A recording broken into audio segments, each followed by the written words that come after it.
one of the challenges is the challenge of what may be called crying wolf. I mean, we've been talking about the Equality Act for years. It keeps emerging and it keeps getting voted down. But it's not like crying wolf. It's much more like standing on the shore and seeing a tsunami come and needing to say, look, it's coming, it's coming, it's coming, it's coming. And there's a lot of factors that make what's happening this year in this iteration of the Equality Act that much more significant.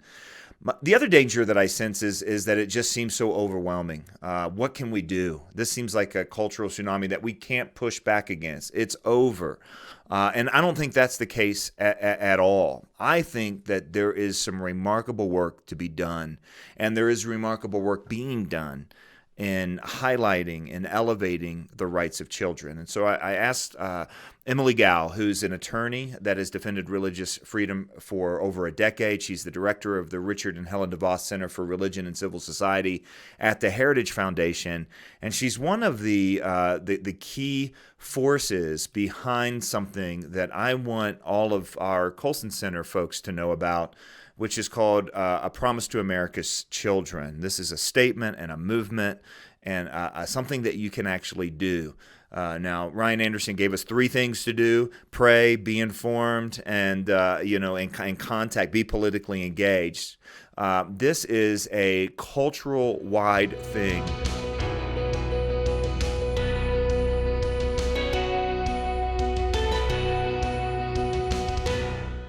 Look, it's easy to look at what's happening with the Equality Act and see it as an absolute, there's nothing we can do about it. It's not politically guaranteed, particularly if the filibuster holds.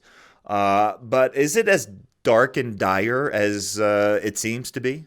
It is absolutely dark and dire, and I think most people probably don't recognize how dark and dire it is. And I think when you look at the harms of the Equality Act, especially to children, you really can start to grasp that. In fact, you can't really understand how damaging the Equality Act is unless you understand the harms to children. There are 2 main areas in which that would happen, and that's through the politicization of education and the politicization of medicine. So you would have, kindergartners reading I Am Jazz and Jacob's New Dress and becoming confused about their, whether they're a boy or a girl.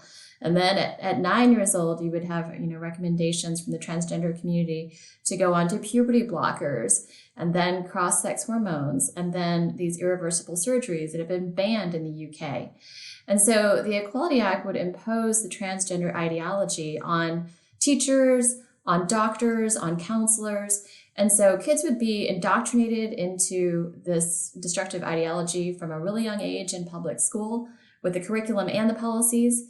And then if they did experience gender dysphoria or just became confused about their gender, they would have nowhere to go. And parents would have nowhere to go except to the quote unquote gender affirming doctors and counselors who would cause irreversible Yeah, harm to that's them.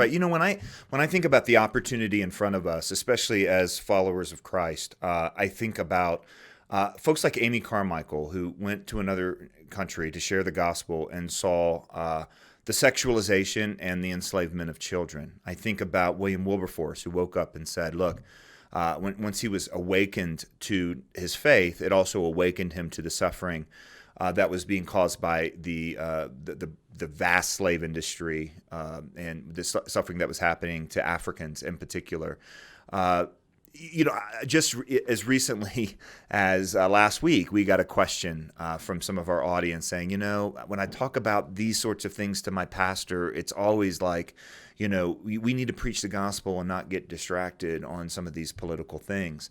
The way you just framed it is so utterly critical because throughout the history of the church, Christians have realized that their faith, of course, Jesus says the greatest commandment is to love God and to love your neighbor. But the faith requires us to care for the victims of bad ideas and bad policies and bad cultural realities. The children really are at stake. And in this movement, the Promise to America's Children, I want you to tell us all about it. The Colson Center has signed on as a willing and excited partner. We're letting people know about it. We want our folks to go and sign this statement. We want them to go and join this cause in any way that they can, because the sexual revolution has disproportionately harmed children.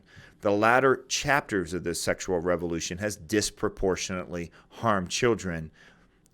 even to the point of their bodily integrity, not to mention their mental health. I mean, this is exactly what Amy Carmichael and others saw when they went, into these other countries. So walk us through, what is the promise to America's children? Thanks. Amy Carmichael and William Wilberforce, they're so inspiring to me, and I know to so many of your listeners.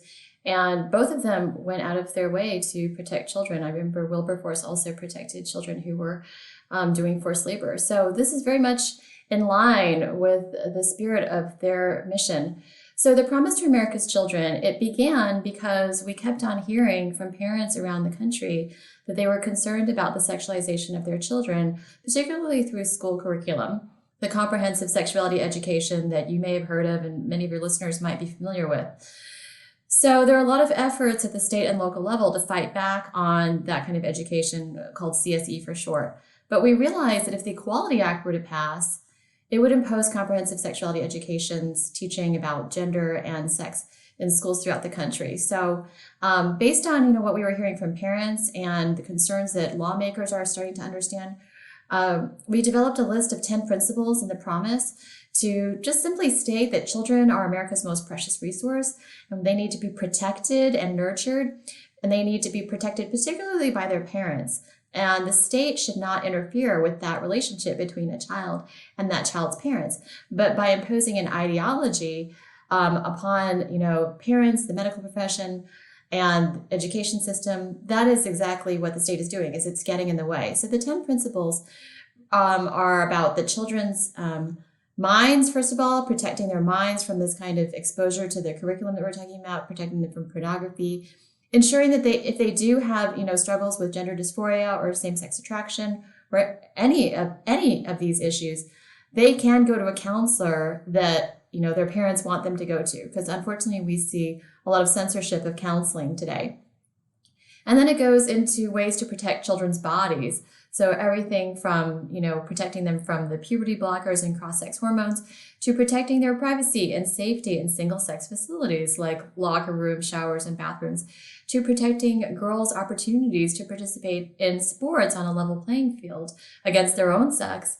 And then finally, protecting children's relationships with their parents, making sure that parents are the ones who decide, what kind of medical treatment that their children get, particularly for gender dysphoria, making sure that parents are not kept in the dark by schools that have adopted these policies of basically lying to parents about kids and their gender confusion, protecting faith-based adoption and foster care agencies so that children who want a forever family can have one, maximizing the pool of foster and adopted parents.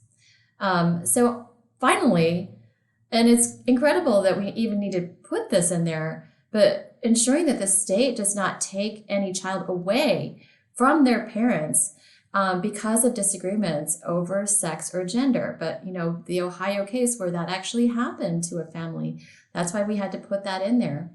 And so we're really grateful for the support of the Colson Center and your endorsement of it.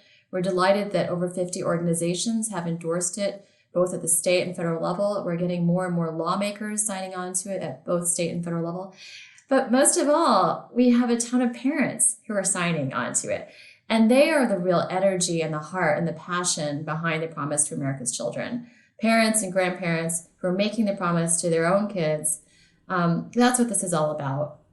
So often this whole issue is framed in language of discrimination, right? That religious freedom or conscience rights this is just a convenient excuse to discriminate against particularly members of the LGBTQ community.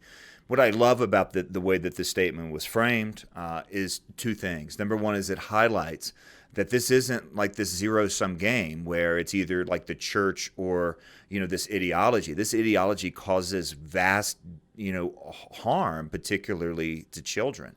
And we're concerned by that, especially all the science and the medical research that still remains to be done. I mean, we're nowhere, near knowing the medical and scientific ramifications of this ideology, but we're preempting all that and then shoving it not only down America's throats, but also putting it on making children bear the brunt of this. So to turn this into, look, no, this isn't about this competition between religion and faith. What this is, or religion and this new ideology, What it is we care about children, right? We care about children's minds. We care about children's bodies. We care about children's most important relationships with their families. It was a very important, clear way to frame up this whole issue, Emilie. And the statement is very well written. And it's something that you can turn around and share with your friends and neighbors. You don't have to be a Christian to believe this stuff. You don't have to be a Christian to, you don't have to be talking to a Christian for them to get it. It's very, very simple. This is what kids deserve. We should prioritize children's rights. We should protect children. It's the 21st century in Western culture in America. This should not be up in the air anymore, that protecting children is one of our top, if not our top priority as a society and as a culture. And this statement, I think, really articulates this well. You've also made it possible then to take this as the foundation for lawmakers, for policy action. And that's important because many of our listeners will know that there's been attempts to compromise with things like the Equality Act to kind of say, well, just, I know you guys want to, force this on almost all areas of culture, but just let us, kind of do our thing in our own churches and in our own homes and in our own houses of worship and so on. I've long said the compromise is not actually a possibility. I think this is a much better legislative, has much better legislative potential than any of the compromise solutions we've seen so far. Thanks. Yeah, that is a really exciting development, is that I think that the promise is giving a lot of encouragement to lawmakers to bring good legislation to protect children. We already see, a couple dozen bills in the states protecting children from the harms that we just talked about, harms to their bodies, harms in sports and in medicine. We also see a growing number of members of Congress who want to bring legislation to protect children. And now they know they have the support of a nationwide movement of parents and policy groups that are going to say, thank you, and we support you. And we're going to do all that we can to help get the word out about the good legislation that is so needed, and to oppose the bad legislation like the Equality Act that would impose this nationwide ideology and destroy all the work that parents have been trying to do at the state and local level. So that's a very exciting development about the promise, is that it is catalyzing what's really an important movement to protect children. You've had a lot of legislators already sign on and even put their name publicly on it. That's really impressive.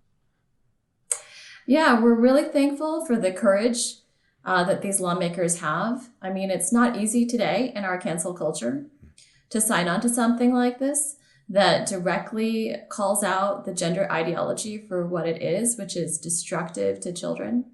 And so we know that they are taking a political risk on behalf of children. And we want to applaud them for that because, we just saw what happened to Ryan's book with it being canceled by Amazon. This is a sad fact about our society today, is that if you are going to stand up and say, a man cannot become a woman, a boy cannot become a girl, and that, children's bodies should be affirmed and protected, we shouldn't be politicizing these issues. We shouldn't be putting ideology about sex and gender into children's lives. You are going to face backlash. You are going to face efforts to cancel you. So we're excited that lawmakers are pushing back and saying, I don't really care if you're going to cancel me. I'm going to stick up for kids. Yeah. The website for this statement and for this movement is promisetoamericaschildren.org, promisetoamericaschildren.org, or you can come to breakpoint.org and we'll link to it in our show notes for today's podcast. Again, promisetoamericaschildren.org. So when people go to this website, Emilie, I know what you want them to do is not just go and read. You want them to get involved. Tell them what they can do. Well, first of all, they can sign the promise themselves. If they're a parent or a parent concerned citizen, they can sign the promise themselves. And then they can share it with their friends, share it with your pastor, share it with, members of your church. It's important that the church, preach and live out the gospel to children. And that is what this promise is all about. It's about protecting children, whether you're a person of faith or not. But this seems central to the mission of the church. And then you can encourage your lawmakers. to keep on bringing good legislation. You can raise your voice and let them know that you appreciate what they've done and that you're concerned about legislation like the Equality Act. I just want to emphasize something here, and that is you don't have to be a Christian to believe this stuff. And you don't have to be talking to a Christian for them to be able to make sense of this. This is a great example of what Chuck Colson used to call prudential language. We might call it natural law language or common grace language, or however our spiritual traditions kind of lead us. But this is just basically 10 ways that children need to be protected in today's culture, in 3 categories: protecting their minds, protecting their bodies, and protecting their most fundamental relationships. I mean, that's something you can have a conversation with anyone about. You literally can talk about it. Even people that are, on a pro-LGBTQ in particular, or some, ideological kind of bent, can still kind of see the basics of, look, even if we go down this path, we still have to protect children. This is phrased in such a way that you can share it widely, and it can also become kind of these 10 points can become the foundation of an apologetic that you can give for the rights of children in the culture, and you can share this widely on social media and that sort of thing. And you can also share this with your legislators. Listen, we were really proud to sign this, Emilie. I think it's absolutely terrific. We want to get people mobilized around this. This is a very, I don't want to say it's new at any level, because again, it goes all the way back in the history of the church. But I just feel like in the last couple years, what's become the grounding of a children's rights movement in light of some of these challenges has really kind of become crystallized. And I think of our friend Katie Faust with her book, Them Before Us, and just saying, look, we can't actually as a society make this decision between adult happiness and children's rights. Like, this is just a bad dichotomy, and it's not healthy at all. And I feel like you guys have really put some hard flesh on this, some skin on this, some real action points that we can take on this, Emilie. So really grateful for the work that you've done. I've certainly signed on to it. Who are some of the other folks that have endorsed this? Well, we're excited that we have a diverse set of groups that represent all areas of concern, whether it's pornography, life, abortion, sexual orientation, gender identity. So we have Americans United for Life. We have the American Association of Pro-Life OBGYNs, the American College of Pediatricians, Family Research Council, Ethics and Religious Liberty Commission. We have about 25, I think, family policy councils. And of course, this was put together by not only the Heritage Foundation, but also our partners, Family Policy Alliance and Alliance Defending Freedom. We're also excited about the grassroots parental rights groups that have signed on, like Every Black Life Matters, their parental rights group, the new one called No Left Turn in Education, parental rights groups from New Jersey, from North Carolina. It's really about the grassroots. I mean, the grassroots are the ones who are driving the movement in the local areas, local school districts in the states to protect children. And this is just a way for them to express their concerns to federal lawmakers and to make sure that, Washington, D.C. isn't the one that's imposing ideologies on children and, dividing them from their parents. The on the ground, just one more question here. The on the ground state level work that's represented in all these state level policy councils is really important. And you and I were having a conversation just, I think, a week or so ago when we were talking about this. And you kind of look at this national piece of legislation like the Equality Act, which is this kind of big, overwhelming sort of legislative push, which it is. But we've also seen just dramatic progress made at the state level to push back on the abortion lobby, and even on kind of this idea that Roe v. Wade has settled the matter is just obviously not true. And a lot of it has to do with the state push. Do you see the state push to be with the Promise to America's Children to be kind of a similar thing, where it's like, look, there might be this federal piece coming at us. It's legislatively uncertain anyway, but there are some really good steps that are being taken state by state by state? Definitely. I mean, I think that the bills that are being brought in the states show a lot about where the American people are. American people are not endorsing this radical ideology. I mean, this is so extreme. I mean, just imagine, 20 years ago, talking to somebody and telling them that boys are now entering into girls' sports, or any boy can go into any, girls' locker room just if they identify as a girl, or telling them that, we're not only allowing, but we're telling doctors that they should be putting children on puberty blockers, cross-sex hormones, that 13-year-old girls should be getting double mastectomies. I mean, the American people are not supporting this, and that's why you see all these bills in the states. And I think especially when it comes to children, these issues should not be decided in Washington, D.C.